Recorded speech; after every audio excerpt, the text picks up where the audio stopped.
Hi everyone, I am jumping on here real quick before the show starts to give you a quick update. The podcast will resume its regularly scheduled Thursday drops from here until at least the release of Coyote vs. Acme, hopefully even longer. And be sure to subscribe to our YouTube over at This Means Podcast as well. There will be new updates and hopefully some really exciting video content for you over there. This is a podcast that was recorded a year ago that you were about to listen to, and we were just really excited about the acquisition, and I hopped on. This was actually the last podcast recorded at our previous place of residence. Without further ado, this is our reaction to Ketchup Entertainment acquiring Coyote vs. Acme for distribution. Enjoy, and be sure to keep following us for the latest in the Looniverse. Oh, look, Tweety, a new podcast just dropped. I haven't been this excited to listen to a string of audio since I was given antique phonograph cylinders with those presidential bedroom conversations I bought from an estate sale. Naughty, naughty boys. After careful litigation that lasted over a year, the evidence against the Coyote was piling up and almost cost him the spotlight. But the case against the Acme Corporation will go to court. The trial is set to be broadcast live in theaters across the world thanks to Ketchup Entertainment. So of course you realize we won! Yes! Are you ready, eager young space cadets?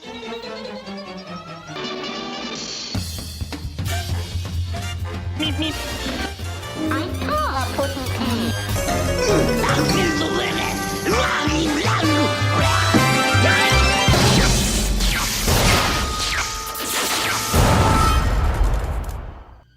Where's the kaboom? There was supposed to be an earth-shattering kaboom. Hello and welcome to Of Course You Realize This Means Podcast. I'll be your host, Jonathan Graves, and with me today to celebrate the news of Coyote vs. Acme getting a theatrical release thanks to Ketchup Entertainment, I'm bringing back the author of Dance of the Comedians, 75 Years of Roadrunner and Coyote, Dan Sendker, to the show. Dan, welcome to the show. How are you feeling? I am in shock. I am very, very pleased to be back. I cannot believe we are actually going to be talking about this. What a wild ride. What a wild, insane, loony ride this has been. Mm-hmm. I do not mind telling you, at some point in the last year and a half, I did completely give up. I don't blame you. I think a lot of people gave up. I went through the motions. I still shared the hashtag. I still tried to get the word out, but I for sure did not think we would be talking about this movie actually coming out. So for the audience who doesn't understand the torment and the torture we went through, the film was shelved by Warner Brothers back in 2023, late 2023, after having moved off of its initial release date, which was supposed to go up against Oppenheimer, and Barbie took it. So who remembers Barbenheimer? Barbenheimer. Yeah, that crazy scenario. It was supposed to be Wile E. Coyote and Oppenheimer and like large explosions. I mean, it couldn't have had a better pairing. And the exact opposite happened, and it was a cultural phenomenon. However, a lot of people went to social media and were upset. They were enraged by the fact that Warner Brothers would treat one of their own like this. And it's not just one of their own. The Looney Tunes definitely had a big part in bringing them up as a studio. And you wouldn't have Warner Brothers if you didn't have the Looney Tunes, if you didn't have Merry Melodies. But even still, if you're new to this whole thing, I want to take it back and tell you a bit about this project, Coyote vs. Acme. This is based on a 1996 New Yorker article written by Ian Fraser, and it's detailing why Wile E. Coyote would have a good case against the product manufacturer Acme. James Gunn is producing this. He has a Superman movie coming out this summer, and It is directed by Dave Green, who was behind Earth to Echo, as well as TMNT Out of the Shadows. He has the energy and the feel of a Saturday's morning cartoon director, somebody that can get in there and bring out what you love about the nostalgia. And he does this really well with Coyote versus Acme. I can say that. I can actually talk about it because I have seen it, and it is great. This was going to be, or now is going to be, a beautiful live-action animated hybrid film in the vein of Who Framed Roger Rabbit from 1988. If you know me, if you know this podcast, you know how much we praise that movie. This film feels like a great predecessor to the technology used back in that era, accompanied with beautiful, beautiful landscapes of the desert, beautiful cinematography, wonderful comedic performances by Will Forte, Lana Condor, and John Cena. This was a movie people were rightfully clamoring for, and thanks to Ketchup Entertainment, we are finally getting it. I was livid.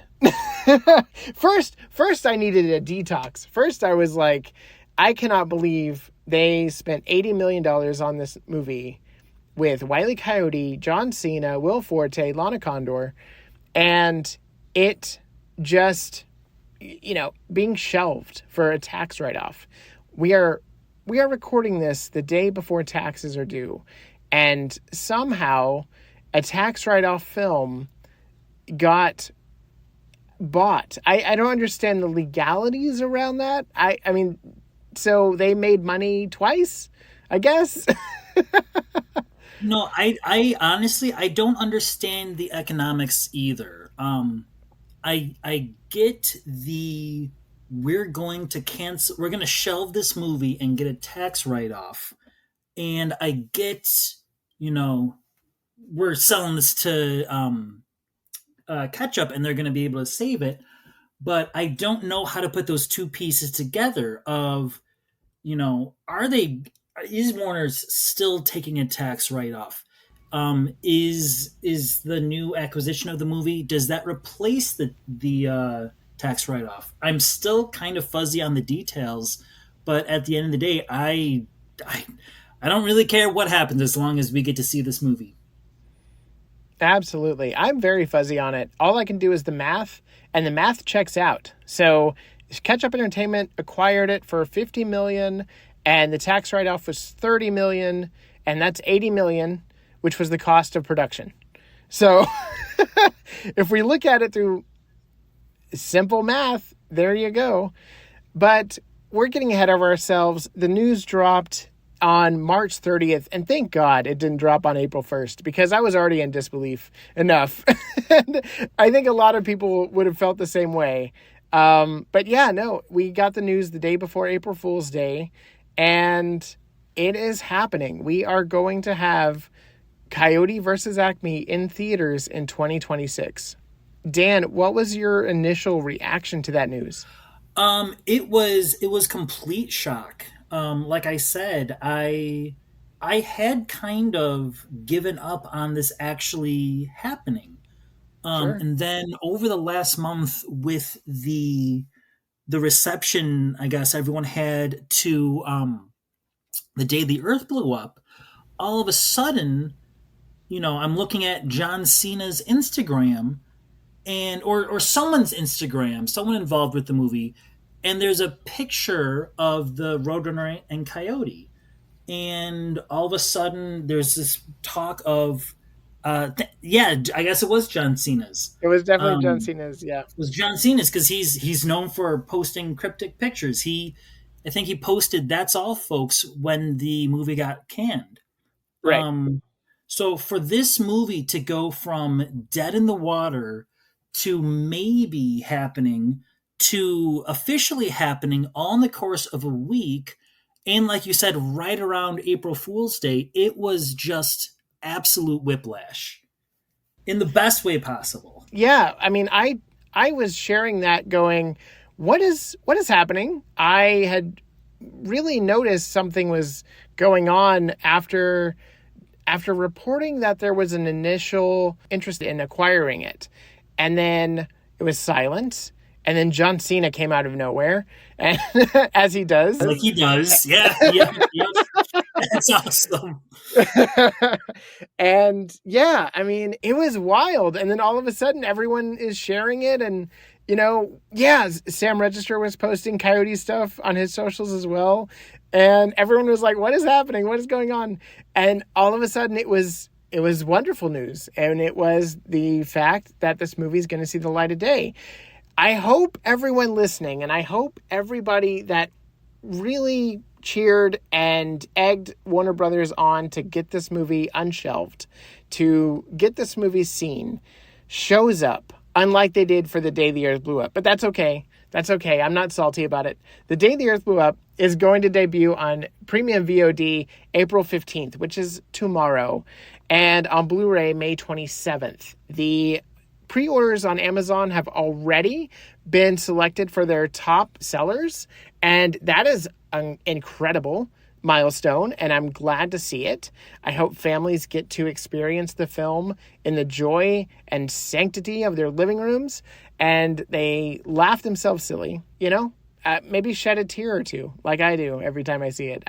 I'm amazed that The Day the Earth Blew Up is a movie that we got in theaters, and I enjoy celebrating it, and I will continue to celebrate it once I have it at my house.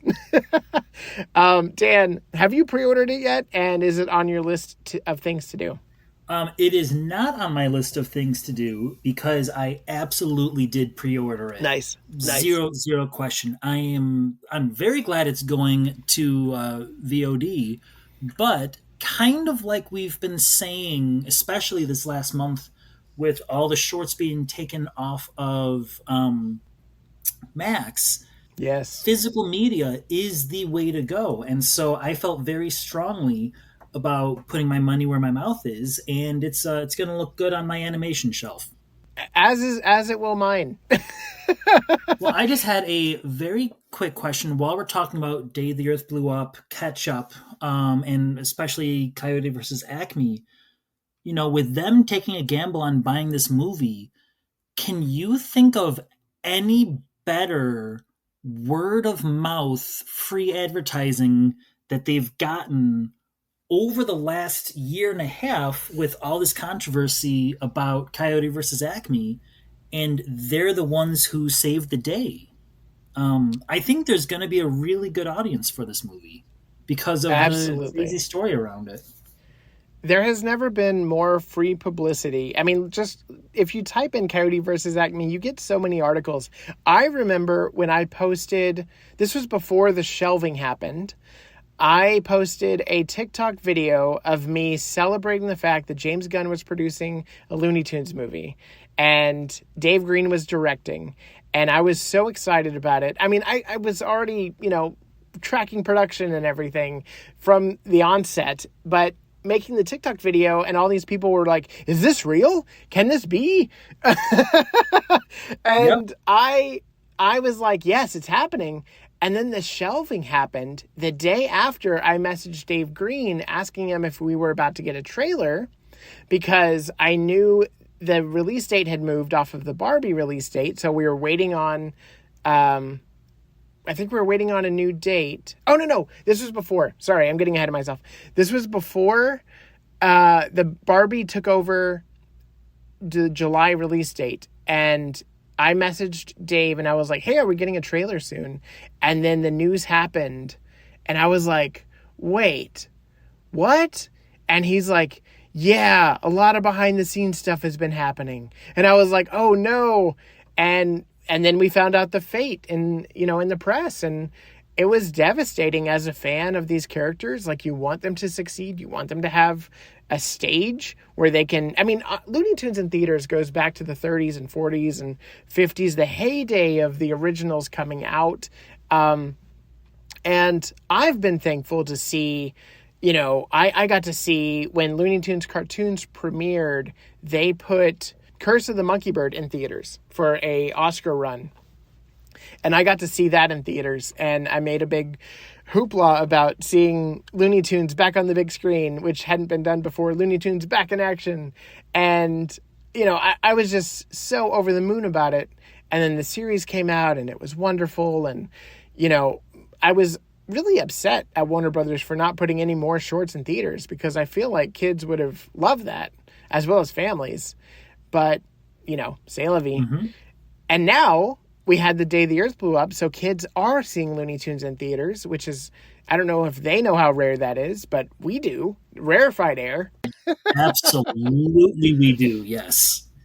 And so we had a giant production around one of its central characters, and we were never going to see it. It was going to be, the fate of Batgirl, the fate of Scoob's Holiday Haunt. We were never going to see this movie. And out of nowhere, Ketchup swoops in and picks up The Day the Earth Blew Up, and then picks up Coyote versus Acme, and becoming the Looney Tunes savior of Looney Tunes in theaters. And I'm in love with these guys. Like, I want to support them no matter what. Every article you see is the devastation, is like, what is Warner Brothers doing? And yeah, the world knows now about this movie, Coyote versus Acme. Will they show up? I hope so. I know that there's a lot of people that signed that petition. I really think there will. The Day the Earth Blew Up had zero publicity from Warner's, and it is a very, very specific niche movie. It's not a Daffy and Porky movie. It's a Daffy and Porky sci-fi throwback movie. And I think that with Coyote versus Acme, you have, frankly, you have John Cena and Will Forte will draw people in. Yeah. Wile E. Coyote is a very, very popular character, and it feels like it will be a little more mainstream, back in action, Who Framed Roger Rabbit kind of deal. Definitely the live action animation aspect of that, but also Wile E. Coyote and Roadrunner are non-verbal characters, so they have universal appeal. And that is going to carry, hopefully this movie gets distributed in China. We don't know what's happening in China right now, but I'm hoping that they're still open to this whenever it's released. But because, they do have a good relationship with a couple of distributors over there, thanks to The Day the Earth Blew Up, which Ketchup was able to distribute here in North America, but it found other distributors in other countries. And so it's not Ketchup doing the worldwide thing. Here it is, though. So with Coyote versus Acme, this will be Ketchup doing worldwide distribution. So it's going to be different. It's going to be big. We're going to try to get Wile E. Coyote on late night, according to one of Eric Bowes' posts. I saw that. Oh my God. Yeah. Wile E. Coyote sitting on the couch of Jimmy Fallon. Like, we'll see what happens. I want Wile E. Coyote on Hot Ones, as long as they give him a dry erase board with a really heavy marker, we'll be fine. Just picturing him bursting into flames. Oh, exactly. So the other thing I wanted to bring up before we get too into the woods on Coyote versus Acme and some of the first reactions from the cast and crew, which I'm very excited about. This episode will be dropping on Daffy Duck's 88th birthday. And when that bird hits 88, you're going to see some serious spit. To misquote Back to the Future. That bird is 88. Can you believe it? These characters are really up there, but it's because of their longevity. It's because of the writing behind them, their aesthetic. They've been able to, make the most of their years. And, I love Daffy in The Day the Earth Blew Up. I think I don't know if he steals the movie from Porky, but they worked really well together. So I'm just going to say I love both of them and their, duplicity together. But Dan, do you have any favorite moments from The Day the Earth Blew Up with Daffy Duck? I was thinking about that. I definitely, there's not a lot of pop culture references in the movie. Obviously, the big one is him twerking as an influencer. Yes. Honestly, my favorite current events reference in the movie with Daffy there was a very, very subtle joke that he made about getting a stimulus check. Mm-hmm. And that just took me out to have, I mean, obviously, COVID was horrible. The stimulus checks were very necessary at a really bad time for us economically. Um, and if you think about it, Daffy making a one off joke about an economic disaster, man, that goes right back, all the way back to Looney Tunes becoming popular during the Great Depression. Yeah. And so I loved the stimulus check joke. I also loved kind of the climax of the movie. You know, first Daffy Duck feels like he should hold back and not help because he's going to make things worse. And Porky has a really good moment with Petunia. But then when Daffy whips out the mallet and just goes nuts and is given free reign, that was a great centerpiece for Daffy, I thought. Absolutely. I mean, be yourself, like that's the message of the movie, and also stick together, but I couldn't agree with you more. That TikTok moment was really great because it was punched up with the pullback, and we see them in front of the house and we see the butt pop. That butt pop, that gets me every time. It's just so perfectly timed. It ends so abruptly. It's like they go full tilt into it, and then they just end it, and then like he's instantly canceled. It was you mentioned the timing. It is perfectly timed. It is. I love the moment when Daffy pulls out the script and tells Petunia to catch up because she's missed the plot being taken over by the alien hive mind. I love that moment. But my new favorite, is the Daffy getting shocked by the laser bars that are holding them on the alien ship. And it's my new favorite because I clocked something very unique about it. After the initial shock, which is phenomenally animated by Eddie Trigaro, and I wanted to just mention that there was a small reference to a movie you're fond of, and I'm fond of, based on a very bizarre history. Batman Forever inspired a frame in this. When Daffy pulls back, he has this look of shock on his face, but also his hand goes up in a certain way.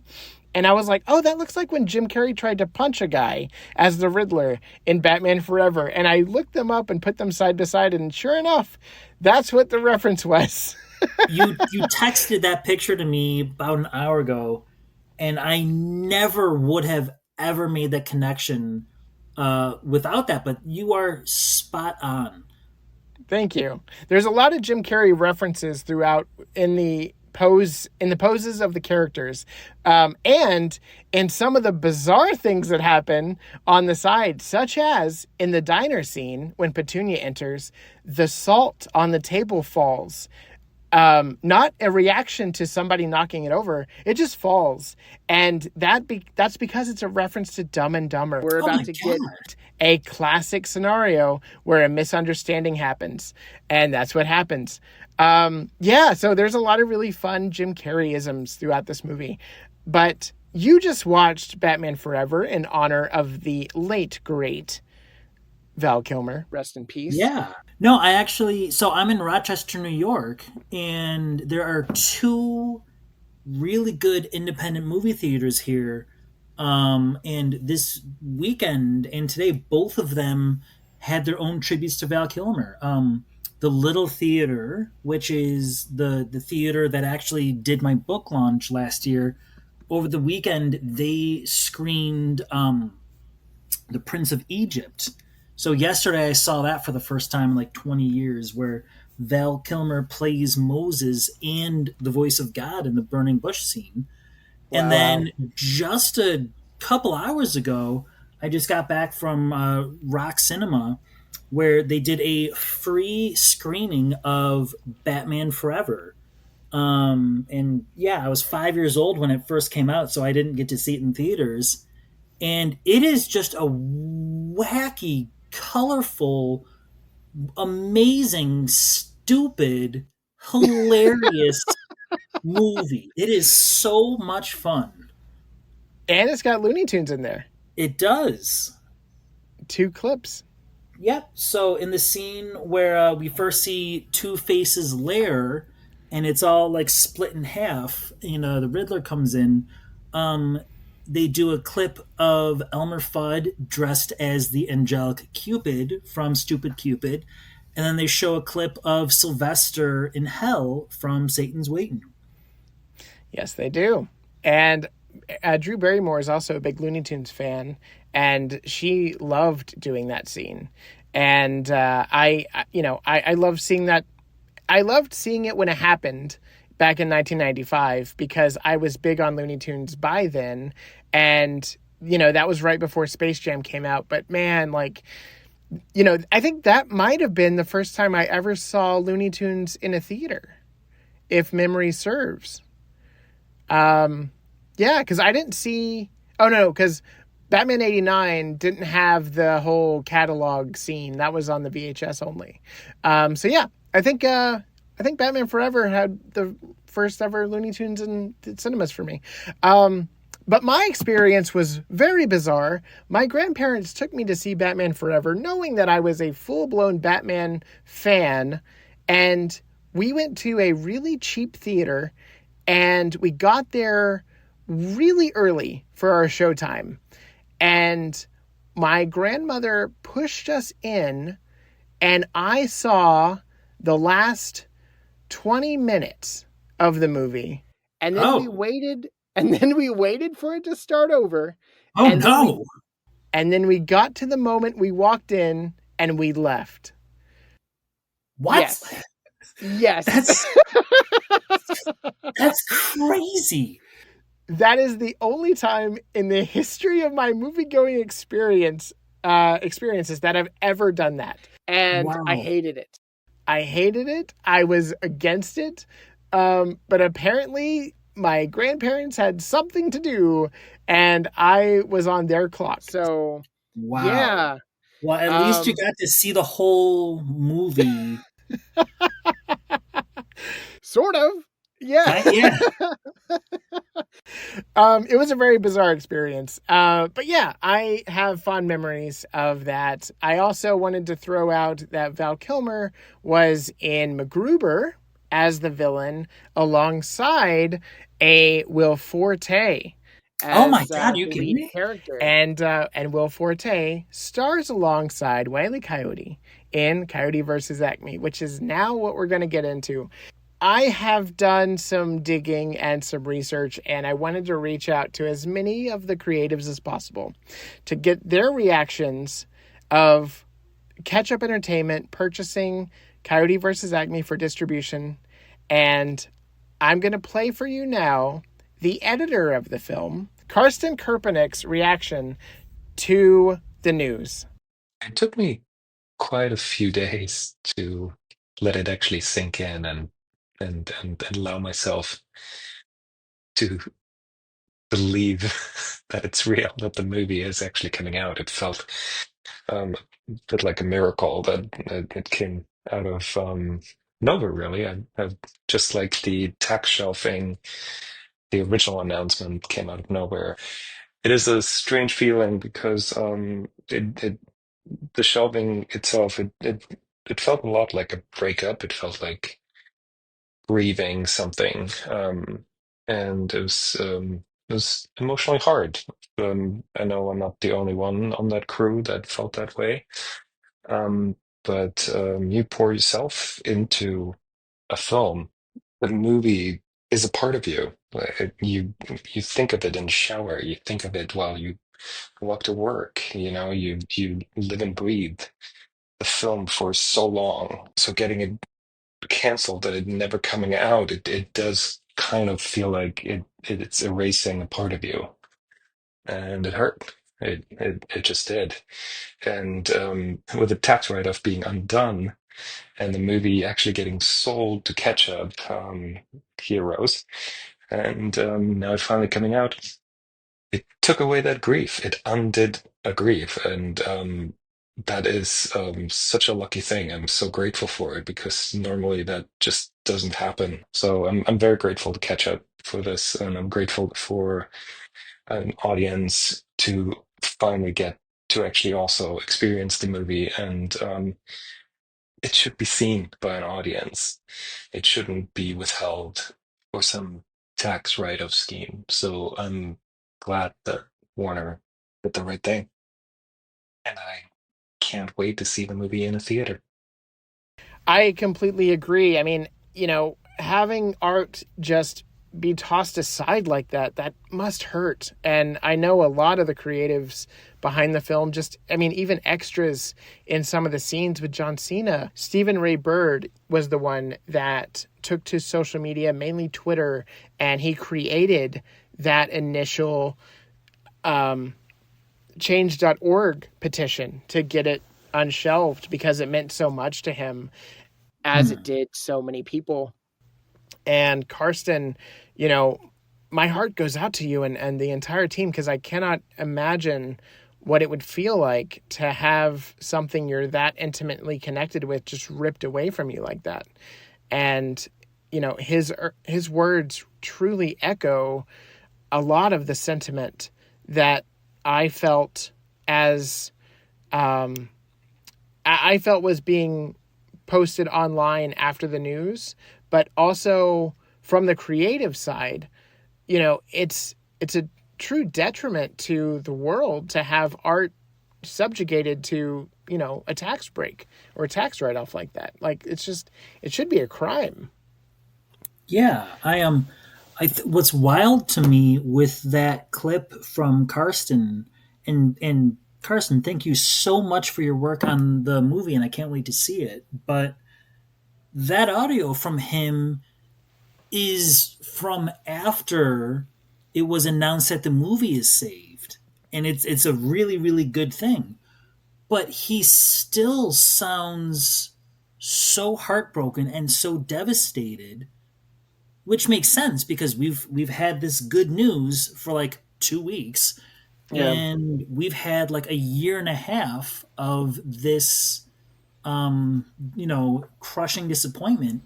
It sounds like it was very very traumatic to the crew, and it makes sense. I can't fathom all the work that goes into making a movie, and then to just have it like all taken away from you and everybody instantly. Um, yeah, Yeah. I thank you, Carson. I really appreciate you know, the file and the words of relief, I guess. like it It's hasn't sunk in yet. it hasn't sunk in yet for a lot of Yeah, people, including the director, who I reached out to, I believe, first, and wanted to get his initial reaction to the news. And he just sent 3 words: thrilled, excited, speechless. This is Dave Green, the director of Coyote versus Acme, responding to the breaking news. This was on the day of the film being saved by Ketchup Entertainment. And I think speechless is a true sentiment that, a lot of people felt because of the longevity of the devastation that affected everybody in the project.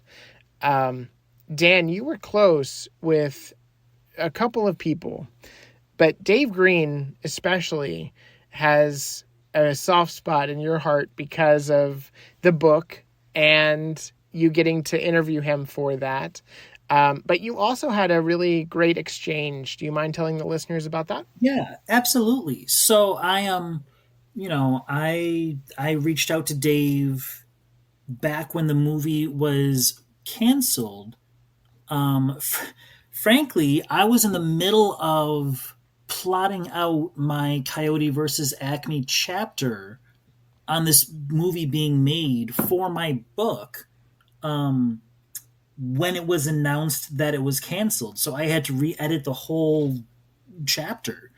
And then I was very, very lucky enough to talk with Dave and Eric Bauza and Christofaria, who's one of the producers. And so, just as much as Karsten sounded so brokenhearted about this movie's cancellation, Dave, who directed this thing, he was just absolutely crushed. And so when we got the good news, I sent him a short congratulatory email, um, and he had a couple days to process it by then. But he still is in shock. He said the news hasn't set in yet, and I'm still pinching myself. It's insane. We are all so happy, and we can't wait until people get to say it. People get to see it, and hopefully, I'll know when that will be soon. And then he sent me this kind of fun request. Um, Again, this is from his email. I have a question. A very long time ago, we created some ads for Coyote versus Acme that featured cutaways to vintage cartoons. The edits were thrown together quickly and very roughly, so at the time they included watermarks on the shorts, sometimes from Boomerang or wherever they were from. We always thought we'd finish those ads the real way, but my fear is now that those edits are locked up in a machine, our ability to cut in the non-watermarked versions is now a little trickier. So then, based on the book I wrote, he asked if he could send me this video of it's 48 seconds long from like 20 shots from different Roadrunner cartoons that at some point they used in this like faux fake Coyote versus Acme ad, or maybe it's a real one. I'm not sure what they used it for. So obviously I said absolutely, and he sent me this video montage of Roadrunner clips, and I had a ton of fun going through each one, IDing the cartoons that they were from, and making a list and sending it back to him. Nice. That's really cool. Yeah. So I'm not sure if we'll that ever is. see that. I was just gonna say I don't know if that is something that they were planning on using in like promotional materials, or if it was for more like behind the scenes executive stuff. But yeah, if Dave Green asks you to do something Roadrunner related, you do something Roadrunner related. Yeah, fair point. Wise words to live by.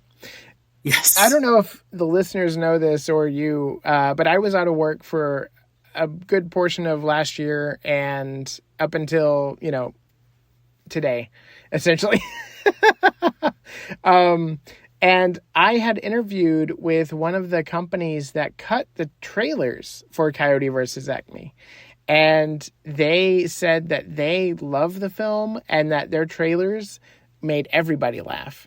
I don't know if we're going to be able to get those approved by Ketchup to release, or if they're going to have to create all new promo material. But I really hope we get to see them, because I would just like the work that went into this movie across all aspects to be seen by those that put their heart and soul into it. And I feel like it would be a detriment if we didn't get to see that work, Well, and you know what? You raise an interesting question. They're releasing Coyote versus Acme sometime in 2026. And I feel like that is a longer period than the amount of time between Ketchup distributing The Day the Earth Blew Up and that movie coming out. So I'm That's wondering. correct. Yes. Yeah, it definitely feels that way.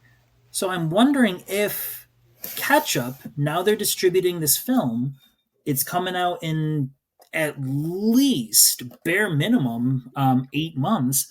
Do they have the ability to promote this movie in ways that Warner Brothers, frankly, doesn't quite seem to be interested in. I think the answer is yes, but time will tell. Yeah. This is the biggest acquisition for Ketchup Entertainment's history. Mm-hmm. And this is, I think, the biggest movie they've ever had in their repertoire as far as worldwide appeal. So they're definitely going to throw a lot of money into the marketing for this, way more so than The Day the Earth Blew Up. And I don't know if I don't think it's public knowledge, but all of the Looney Tunes are in this. It's not just Wile E. Coyote and Roadrunner. So they have a lot to work with. They have an entire catalog of shorts if they wanted to pull from the shorts. They are able to, go to all of the major marketing companies and get trailers and go for approvals and all that stuff. That's how it works. Is there are bids, and then there are temporary spots that are cut that the producers look over and, sign off on. And if they went to like 4 or 5 different companies and then they were the ones that had to approve everything, then yeah, I think Ketchup would definitely be in the market for a good campaign and a really good manager in that respect. So we'll just have to wait and see on the sidelines and share it whenever it comes out. But I really do hope that they get the best of the best across the board for marketing, for editors, for producers, for, fans. I really want the fans to edit on this. I think that would give justice to the sleight of hand that was dealt to this movie. If we had to wait for the right team to come along and really package it and sell it across the world, I think that would be incredible to see. And, we'll just have to wait and see. So I did reach out to John Cena and Will Forte and Lana Condor. None of them have responded yet, but if they do, you will hear their audio in this podcast before it ends, and it will be great. If not, we know that their hearts are with this movie, and their social media presence has established that for us fans, and we cannot wait to see them in live action alongside a cartoon character that we've loved our entire lives. So, kudos to all the work that went into this, from the script to the post-production side and across the board. I did have a statement, though, from the one and only Candy Milo, who does a couple of voices in this movie. And she said that it is wonderful, and she can't wait for fans to actually, get a taste of what they were cooking. And I agree. I cannot wait for that either. I actually have a couple brief thank yous that I would love to throw out as a Looney Tunes fan of this movie. Oh, yes. The first and biggest and most obvious one is to Ketchup. I also want to shout out Eric Bauza for all of his absolutely relentless campaigning for this movie. Oh my gosh, yeah, him taking the stage back in 2023 and saying release Coyote versus Acme. That was fantastic. And it got animated by several people and shared for an even bigger groundswell. That absolutely helped with this acquisition. So yes, big shout out to Eric Bauza. Yep. I hope you don't edit this out, Jonathan. I really also got to thank you, because you, with this podcast, from day one, you have been very, very vocal with the release Coyote versus Acme hashtag, be the Coyote hashtag, kind of connecting the fans to the production and what's going on. So thank you for all of that. Be the Coyote was a throwback for sure. But that was, right? in vain of his persistence. And, you don't want to see the Coyote give up because his pursuit is ongoing, and the pursuit to save this movie was ongoing. And now we're here. I cannot believe we're here, but we're here. And let's bring hashtag be the Coyote back. Yes.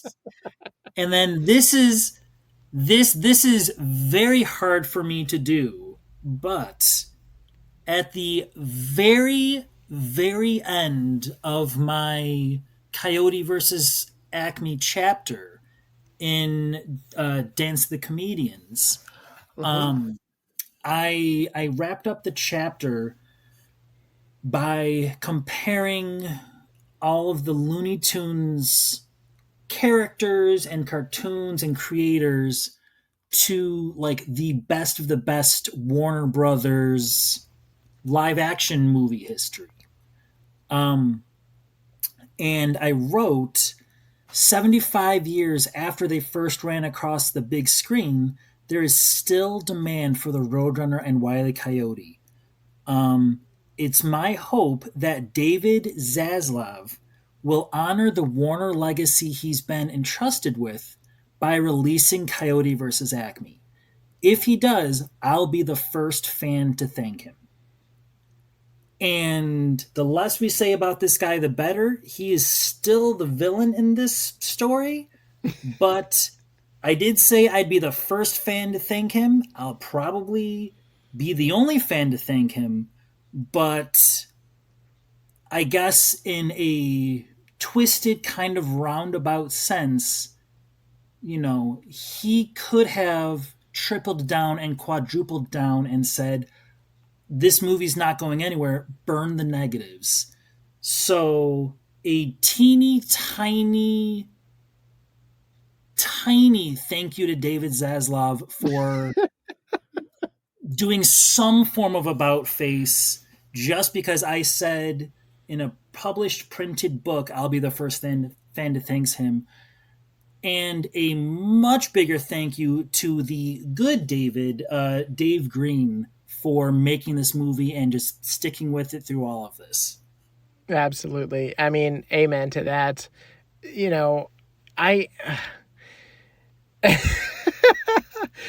current regime over at Warner Brothers has to answer for a lot. And the press has not been kind when it comes to animation over there. I am just enamored by all of the choices they're making because they seem so detrimental to the history of the studio at every turn. It's weird. David Zaslav is a step away from Judge Doom from Who Framed Roger Rabbit. We were all afraid that Coyote was going to get the dip. And I guess you can say thank you for pulling Coyote back over the ledge of the dip and not dropping him in. You know what? It's just something I had to briefly say because I said I'd thank him if the movie saw the light of day. Oh, yeah. No, good on you. Good on you. You are the bigger man. And you can take that to your grave. You did something that you set out to do, and you kept to your word. You would thank this man if this movie ever got to see the light of day. And you've done that on this platform. So thank you for allowing me to provide you that platform. But also, I think this would dictate a revision to the book, if I'm not mistaken, because isn't there a portion of this now that is out of date? Well, and I couldn't be more thrilled. When you subtitle a book 75 years of the Roadrunner and Coyote, that book gets dated the very next year. Mm-hmm. It's already 2025. It's the 76th year of these characters now. And, I could not be more thrilled that half of the Coyote versus Acme chapter that I wrote, the first half is about the production of the movie. The second half is about the cancellation. And I could not be more thrilled that that chapter is now out of date. The movie's being uncanceled. And I think it is safe to say that once these characters hit their 80th anniversary, at this point, Coyote, at that point, Coyote versus Acme will have been out for 3 or 4 years, and we'll have actually seen it. And frankly, we don't know what other movie or streaming series or video games, we don't know where else these characters are going to pop up. And I will absolutely be looking forward to a revised and expanded edition of Dance of the Comedians 75, 80 years of the Roadrunner Wile E. Coyote. 80 years. I'll also get to clean up all the typos that I found after I published the book. I think that always happens, but 80 years is a good round number for sure. Dan, thank you for coming on the show and discussing this awesome news with me. And I know the fans are going to love it. Where can people find you and your book online? Yeah, so it's an absolute honor being back. Hey, I hope I can come back next year after the movie comes out. And yeah, you can find me on Instagram at Dan Sendker, DANSENDKER, all one word. Let's see, you can find my book, Dance of the Comedians, 75 Years of the Roadrunner and Wile E. Coyote. It's on Amazon, but if you'd like to support me directly or get a signed copy, you can find out more about the book at danceofthecomedians.weebly, WEEBLY.com. Wonderful. And let's set that date for sure for you to come back after the film has debuted and we can talk about it. You can follow the podcast everywhere you download your podcast at This Means Podcast or on Instagram over at This Means Podcast. Be sure to like and share the podcast and also subscribe to us on YouTube because we want to do a live show over there without, it just being me. Because right now I can just do one, but it's just me. I want a guest. I want somebody to talk to. So go subscribe to our YouTube channel over at YouTube / This Means Podcast. And as always, that's not all, folks. Have a good day.